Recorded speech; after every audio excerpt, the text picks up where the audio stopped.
Welcome to FunUntitled, where we serve every podcast with an FU. In this episode, Rion screams a lot, and the three girls just do random shit. Thanks for joining us this week. Bye. Bruh. What? I said that in one breath. I'm Minty. And I'm Annie. And this is FunUntitled, where we serve every podcast with an FU. So we're on Yashahime, episode 42 of season Other. And let's talk about the two timelines that was going on this episode, right? The first one, the one with Kirinmaru, Rion, and Riku. I forgot that Rion had Zero's thingy. Her web shooter thing. You know, because if we want to like Zero, she has to remind us of another spider villain.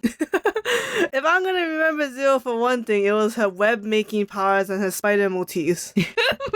Not the pearls. God, that became obsolete after season 1. I don't know if that's a good or bad thing. I think it's a bad thing. Just makes it feel like... Because, like, season 1 and 2 are definitely very connected, but you're dropping major things, and it's like, did you even have it completely planned out? So, yeah, they have the epic fight. We explained to Rion that she didn't go to school properly. The dad wants to go to the future to save it, not destroy everything. And then Rion's like, oh, okay. Oh, by the way, Rion, I am going to kill your friend Tor. Like, no, that's no good. My boy Riku needs to get laid. Oh, wait, was that not bullshit that, like, he set up the sword so it would steal Hone? And I'm like, so did you always expect Rion to give it to someone else and then take their body to give to Rion? Thank you for joining Yashahime Airlines. If you look on the left, is a familiar sight of what the fuck is going on. If you're not used to Kirinmaru plan 5 steps ahead, knowing that Rion was going to be a little shit and give her sword away to her weird love interest, then, you know, I don't know what to tell you when Setsuna already knows that the sword takes the Kon away and has to warn Tor from using the sword. And then later on, the mom would tell them, oh yeah, that sword definitely taking away Kon. I'm just so confused, you know? Like, Yashahime backtracking, it's a familiar song. It's not a new song.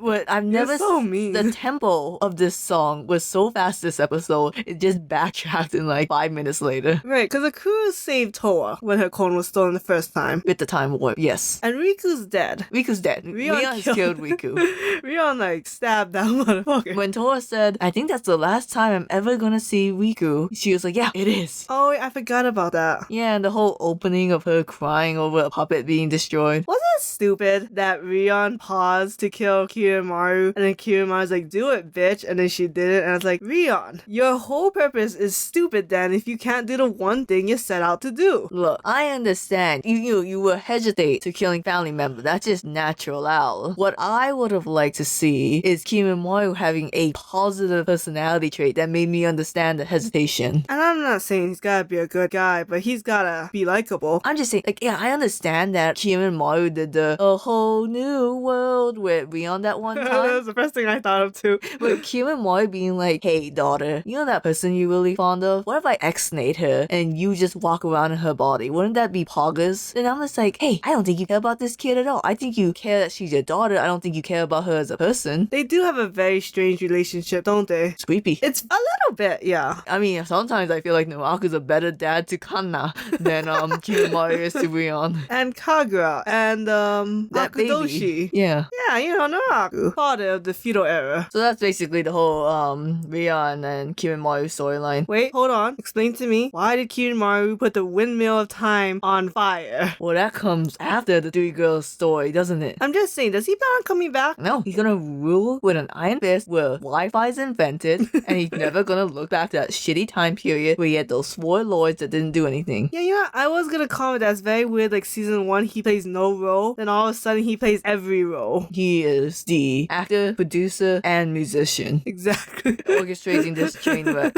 Okay, then we go to 3 girls, they meet their grandmother, kind of. There's 2 other 3 grandmothers. Step-grandmother, who they still have not named. It's really annoying. Oh my god, you keep saying that, I keep telling you what her name is, it's Milf. Shut up. I feel bad for her because all she does is sit there. Well, apparently she can see a coup, so either... Say it. I don't know if I should say it. Say it. She got the power to see a coup like an STD. Well, I was gonna say, if only the dog clan can see a coup, then maybe she was always part of the dog clan. Okay, Okay. You brought the tension. I'm gonna bring it up now. Okay, Yashahime put out a February calendar. Okay, and it is Towa giving a sweet rose to Setsuna. And I'm sorry, but if you have a rose that you bought for your lover, that's someone you want to fuck. No, we're not gonna go into this because I'm sure there are like serious shippers of those two. I'm just saying, like, people are upset that like Towa is kind of with an older man. I'm more upset there's so much sexual tension between two sisters.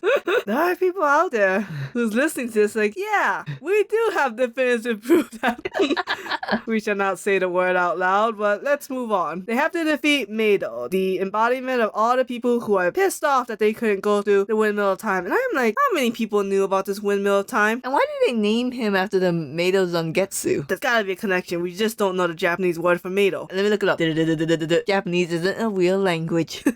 Maybe it means like hell. Maybe. Like the underworld, right? Oh, that's, yeah, that'd be cool. Right, because Meido Zangetsu was the portal to the underworld, and they are all dead demons. Yeet. So we see Moroha with her big power up with the spiritual powers, and that was cool, except it didn't do anything, so it didn't really feel like it did much. Toa's still going headfirst, being an idiot to lose her cone. No character growth. Setsuna's like, oh shit, Toa, if you keep using your sword, you're gonna lose your cone. And so she's like, I better get on, this demon's ass. That way I can save my sister. Now, when Setsuna cuts the thread of fate, is that like forced therapy? Man, I just... Like, all of a sudden, they're cool with everything. I think it's Setsuna using her gaslight move. Girl boss, gatekeep, gaslight. She gatekeeped Toa from being out of the family. Oh, you really my sister? Yeah, prove it. Name your 3 top memories. You know what? I actually was gonna ask. Is Kinemaro gaslighting Rion? Oh, yeah, I think he might. Right? Like taking away all her friends, forcing them to be isolated together. Oh, it got depressing. Another ship that people are gonna Stop. be shipping. So they defeat Gay Boy. Very JoJo-ish. Gay, flamboyant boy with like crazy powers, and just ends up that he's like an amalgamation of hatred or some shit. Be like that sometimes. The eyeshadow did not help the JoJo reference. Absolutely. And the fur? Boots with the fur. Whole club looking at her.